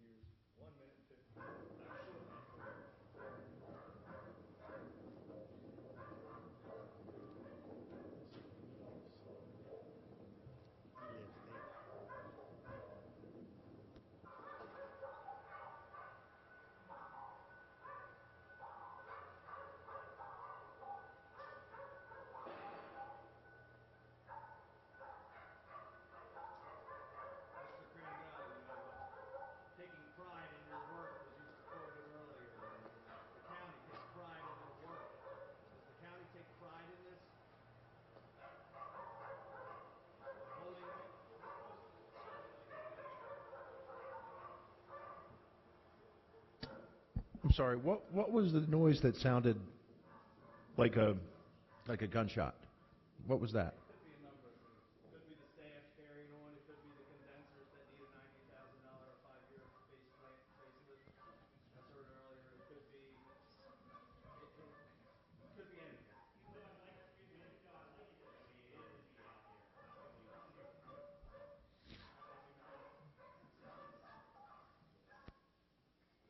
Doesn't change, doesn't stop.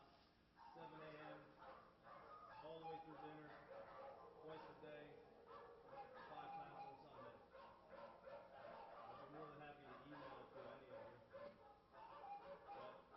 But maybe the fifth time here will be the charm. Just the GoPro. Cool.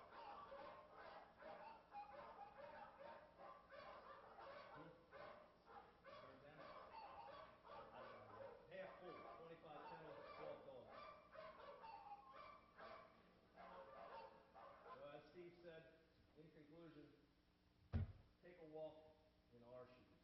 Go home after this extended day, I'm sure, and listen to this.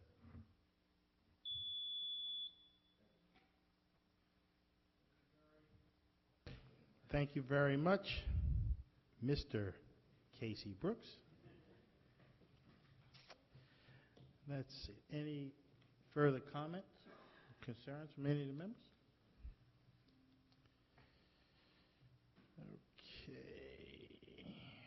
Well, I'm going to thank everybody for coming out again.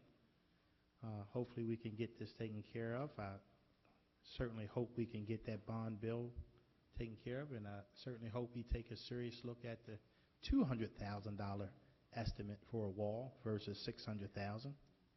And on that note, that will conclude the work session today. Thanks everybody for coming, and have yourself a safe trip home.